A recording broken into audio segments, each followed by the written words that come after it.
Bonjour à tous. Avec un marché de l'emploi américain toujours très solide, comme l'ont montré les chiffres de cette semaine, la réunion de la Fed était très attendue. Et ce, d'autant que si les chiffres d'activité sortis ces derniers jours ont montré des signes d'essoufflement, à l'image de l'ISM Service sorti à 54,4 contre 56,7 en septembre, il n'y a pas d'effondrement de l'activité. C'est ce que l'ISM manufacturier d'octobre a d'ailleurs confirmé. La Réserve fédérale américaine a donc décidé cette semaine, et comme attendu, de monter ses taux directeurs de 75 BP. Son gouverneur a par ailleurs choisi d'adopter un ton assez dur lors de sa conférence de presse en soulignant que l'heure n'était pas à la pause dans cette phase de resserrement monétaire et que le point haut des taux directeurs serait sans doute au-dessus de celui estimé en septembre.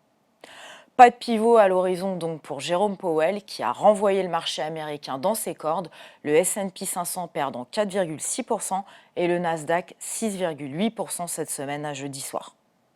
De l'autre côté de l'Atlantique, l'inflation a atteint un nouveau record à 10,7% en octobre sur un an, avec de très fortes disparités entre les pays. Dans ce contexte, Christine Lagarde a rappelé qu'il fallait poursuivre le durcissement monétaire, quitte à fragiliser davantage l'activité.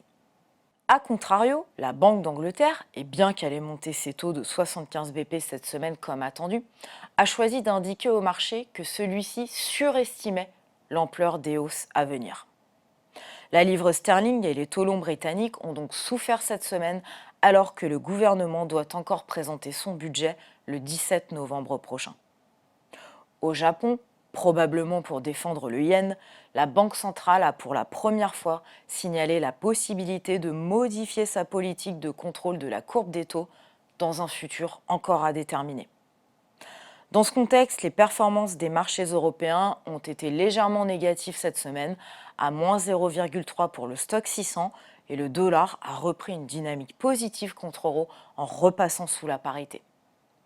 Nous suivrons ce vendredi avec beaucoup d'intérêt les chiffres de création d'emplois, d'inflation salariale et de taux de chômage américain.